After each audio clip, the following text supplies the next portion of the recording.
বাংলাদেশের হিন্দু সম্প্রদায়ের মানুষের জন্য তাদের নিজস্ব ধর্ম পালন করাটা দিন দিন কত কঠিন হয়ে যেতেছে তা আপনারা আজকের যে রথযাত্রায় বোমা বিস্ফোরণের পরিকল্পনা থেকে জানতে পারেন। আপনারা জানেন যে হিন্দু সম্প্রদায়ের বৃহত্তম যে মহোৎসব ভগবান শ্রী জগন্নাথ দেবের রথযাত্রা মহোৎসবের আজকে উল্টো রথযাত্রা ছিল এবং ঢাকায় যখন রথযাত্রা মহোৎসব হয় মতিঝিল মেট্রো স্টেশনের নিচে একটা আইইডি এক্সপ্লোসিভ টাইম বোমা পাওয়া গেছে এমনটাই ধারণা করা হয়েছে। আপনি পাওয়ারফুল টাইম বোমা সেখানে রেখা দেওয়া হলো, সেখানে ভাগ্য ভালো জগন্নাথ দেবের কৃপা আছে যে কারণে একজন পথচারী এই টাইম বোমাটা দেখতে পাইছিল এবং দেখতে পাওয়ার পরবর্তী সময় সেখানকার আনসার সদস্যদেরকে সন্দেহজনক মনে হয় তিনি অবহিত করেন এবং আনসার সদস্যরা যখন এটা দেখে এটাকে যখন তুলে এটা ছাতার আদলে তৈরি করা ছিল, ভিতরে লাইট জ্বলতেছিল, যেহেতু ধারণা করা হইতেছে এটা আইইডি টাইম বোমা অর্থাৎ ইম্প্রোভাইজড এক্সপ্লোসিভ ডিভাইস, অর্থাৎ এটা কোনো সামরিক কারখানায় বা কোনোভাবে কারখানা তৈরি করা হয় না। এটা যারা ধরেন ত্রিপলি পড়ে বা নানান ইলেকট্রনিক ইঞ্জিনিয়ারিং সম্পর্কে ধারণা আছে তারা এই বোমাটা তৈরি করে স্বপ্রণোদিতভাবে এটা কোনো সন্ত্রাসী হামলা জঙ্গি হামলা ইউজ করা হয় বা শত্রুর পুরো এলাকা ধ্বংস করার জন্য এটা ইউজ করা হয়। কতটা পাওয়ারফুল একটা বোমা! এখানে যদি কেউ অসাবধানতাবশত চাপ দিত বা এখানে বৃষ্টির দিন ছিল, বৃষ্টি মনে করে কেউ ছাতা খুলতে নিত, যারা বোঝে না বা বাচ্চা ছিল, কি একটা ঘটনা ঘটতো! কমপক্ষে হাজার হাজার সনাতনী আজকে জীবনে বাইচা গেছে। বাংলাদেশে যারা শিক্ষিত আছে, যেমন বুয়েটের এক স্টুডেন্টও কয়েকদিন আগে টিএমডি হ্যাশট্যাগ ক্যাম্পেইন দিয়েছিল কোরবানি ঈদের সময়, কোরবানির যে ছোড়া হাতে নিয়ে দিয়েছিল টিএমডি অর্থাৎ টোটাল মালাউন ডেট সে হিন্দুদেরকে কোপাবে।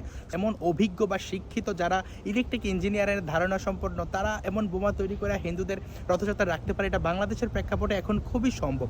আপনারা জানেন গত কয়েকদিন আগে অর্থাৎ রথযাত্রার আগেও আল জাজিরার সাংবাদিক জুলকারনায়ন স্যার বলছিল যে একটা গ্রুপ কালেমার পতাকা নিয়ে বা নানানভাবে যারা অসহিষ্ণু পরিস্থিতি সৃষ্টি করে হিন্দুদের রথযাত্রাকে টার্গেট করতেছে।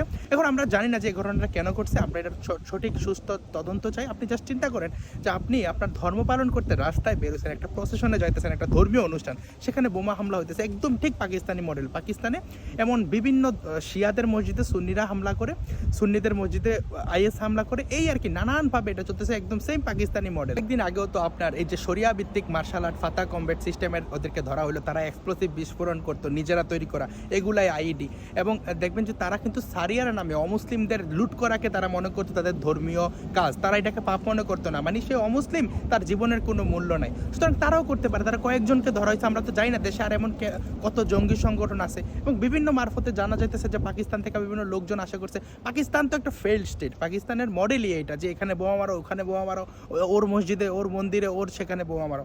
তো এই যে ঘটনা আপনি দেখেন যে আমরা যখন বলি বাংলাদেশের হিন্দু সম্প্রদায়ের মানুষজন আসলে কতটা নিরাপত্তাহীনতায় থাকে, তখন সবাই বলে এটা কি ইন্ডিয়ান এজেন্ডা। আপনি সব রাজনীতি বাদ দেন, সব কে রাখছে না রাখছে করে তদন্ত হবে। আপনি চিন্তা করেন আপনি একজন সাধারণ হিন্দু হিসেবে আপনি রাস্তায় নামলেন বা অন্যান্য ধর্মাবলম্বী মানুষজনের কাছে আপনার প্রশ্ন, আপনি যখন একটা আপনার ধর্মীয় প্রতিষ্ঠানে যান আপনি কি এটা চিন্তা করা লাগে যে আমাকে কেউ মারবে না বা আপনার ধর্মবিশ্বাসের কারণে কি আপনাকে কেউ মাইরা ফেলবে এমন আছে? গত ডিসেম্বরেও তো কুমিল্লার যে কালী মন্দিরে বোমা হামলা করা হইলো এবং ইসকন মন্দিরে বোমা রাখা আসা হলো যে সেখানে ট্যাগ দিবে যে ইসকন বোমা বানাইছে। পরবর্তীতে এটা যে যখন টেস্ট করা হয় দেখা যায় যে কত বড় মানে কত একটা বিস্ফোরক একটা বোমা সেখানে ছিল।